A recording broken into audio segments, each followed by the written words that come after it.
시청자 여러분 안녕하십니까? 김동수입니다. 여러분들도 다 아시다시피 윤석열 대통령에 대한 탄핵소추안이 오늘 국회에서 본회의에서 통과가 되었습니다.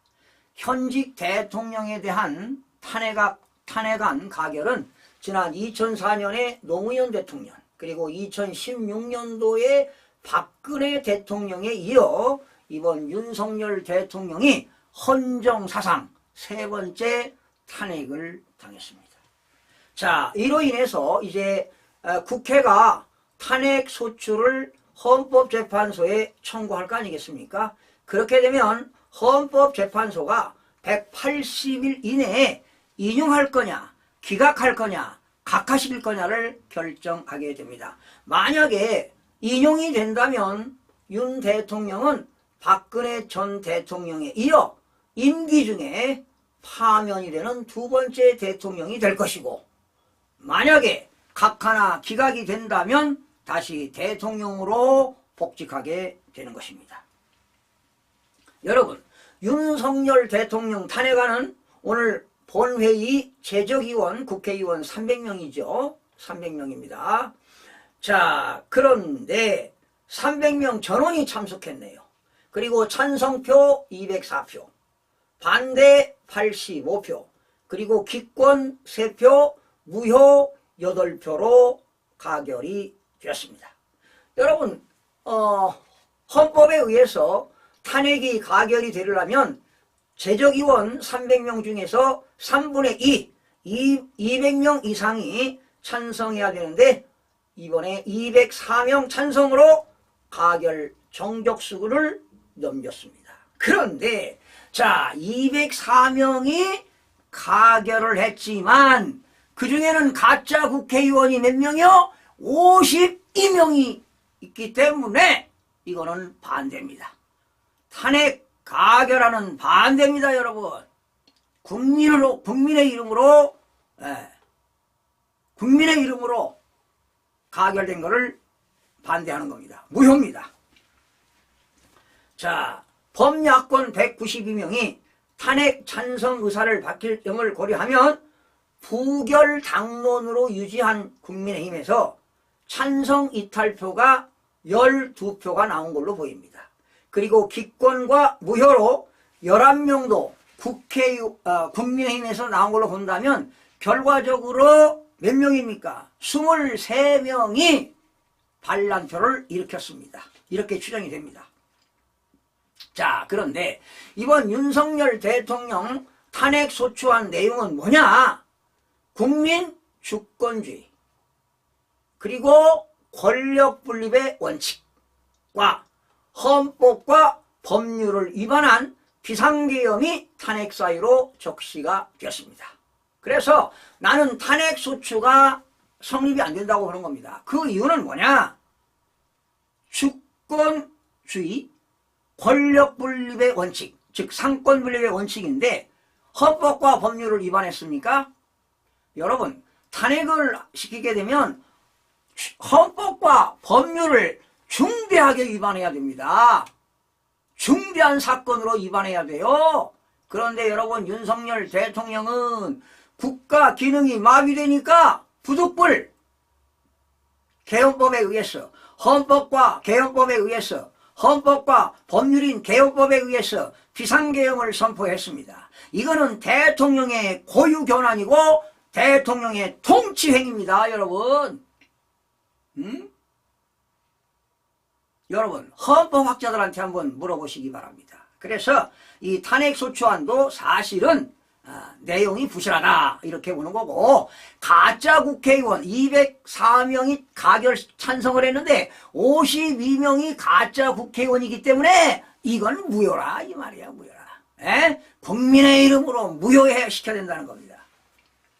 이제 그래서 결과적으로 이제 우원식 국회의장은 윤 대통령 탄핵안 가결 직후에 탄핵소추 그 의결서를 정청래 국회 법사위원장에게 전달한 것으로 알고 있습니다.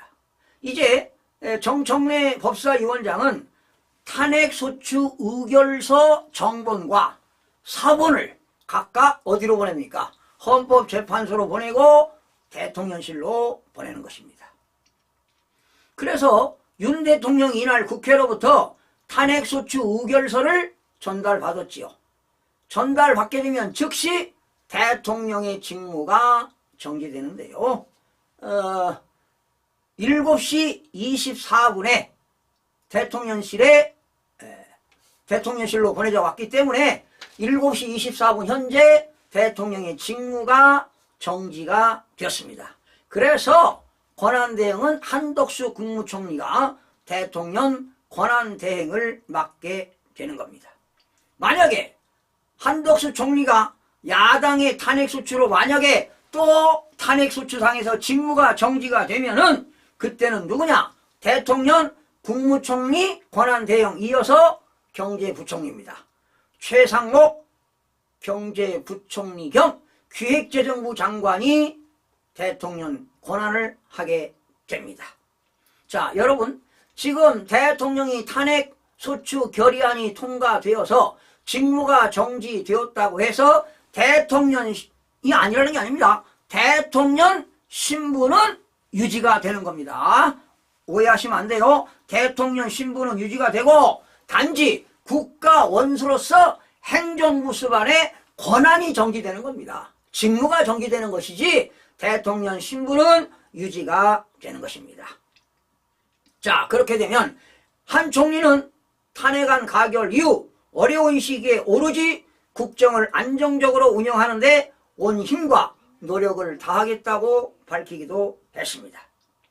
지금 대통령이 이 탄핵안 통과는 지난 12월 3일 윤석열 대통령이 비상계엄을 선포한 지 지금 11일 만에 벌어진 것이죠. 지난 7일입니다. 1차 탄핵안 투표에서는 국민의힘이 집단으로 표결해 정족수 미달로 투표가 성립되지 않았지만 이번에는 국민의힘 전원이 표결에 참여했습니다. 자, 부결 당론은 부결시키기로 했는데 이 누굽니까? 이번 새 원내대표 권 대표 있죠? 권 대표가 좀 책임감도 느껴야 되지 않겠습니까?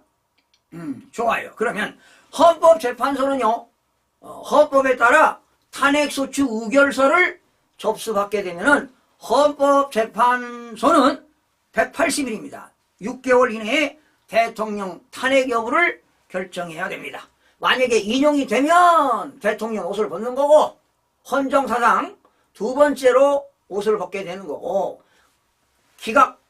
각하와 기각이 된다면 다시 원대복귀를 할 수가 있습니다. 그런데 말이죠. 현재가 헌법재판소가 국회의 탄핵소추 결정을 받아들이게 되면 윤 대통령은 헌법에 따라 파면이 되겠죠. 인용이 되면.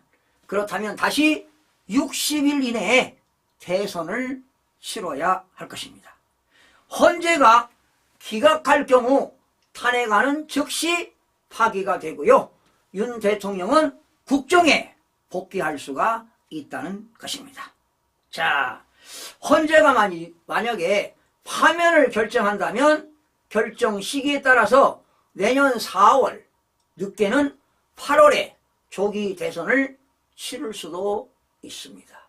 그러나 탄핵안이 파기되게 되면 기각되거나 각하가 되고 즉 탄핵소추 결정이 파기된다면 대통령은 원대 복귀, 국정에 복귀할 수가 있다는 것입니다. 자, 이 과정의 총 책임은요, 한동훈 대표가 책임을 져야 됩니다. 지금 최고위원 김재원 최고위원 사퇴했죠? 아마 최고위원들 전원이 사퇴를 하게 되면은 국민의힘 지도부는 완전히 지도부가 붕괴된다고 볼 수가 있습니다. 장동혁, 이뇨한, 김민전, 진종호 최고위원이 사표를 표명했기 때문에 국민의힘은 지도부는 비상대책위원회 체제로 전환이 되어야 할 것입니다. 그렇다면 한동훈 대표는 사퇴를 해야 될 것으로 보입니다. 자, 한동훈 대표 너무 성급하지 않았나요? 검사 생활하면서 윤석열 대통령이 후배를 많이 이끌어줬죠. 그리고 법무부 장관까지 지냈죠. 그리고 총선 치르는데 비상대책위원장을 직책을 맡았죠. 그래서 나는 비상대책위원장 갈 때 한동훈이 이런 전략과 전술이면 총선 승리할 수 있다, 이런 제안도 했습니다. 그런데 너무나 권력과 명예를 추구하다 보니까 이런 일이 벌어졌습니다. 여러분, 선한 일을 하게 되면 선한 열매를 먹게 되고요, 악한 일을 하게 되면 악한 열매를 맺게 되는 겁니다. 한동훈 대표 사퇴해야 되겠죠? 한계점에 온 것 같습니다. 여러분, 모든 것이 사필 규정입니다. 인과응보입니다. 자업자득 아니겠습니까? 본인이 저질른 일 책임져야 되겠죠. 이렇게 대통령이 탄핵소추가 들어왔을 때 야당에서 내가 대표로서 당론이다, 막자, 이렇게 강한 리더십을 발휘했으면 아무 일이 없었을 겁니다. 그러나 한동훈이 너무 성급했어. 대통령 탄핵도 당하지 않았는데 직무 배제시키고 빠른 시일 내에 하라. 그리고 국무총리 한덕수 국무총리를 당에 불러가지고 앞으로 행정 업무 하겠단 말이야. 이런 조처하겠다. 이건 어리석고 잘못된 거 아니냐. 이런 권력과 명예, 이런 탐욕이 큰 인과응보로 찾아온 것 같습니다. 사필 규정입니다. 한동훈의 자업자득입니다. 시청해주신 여러분 고맙습니다.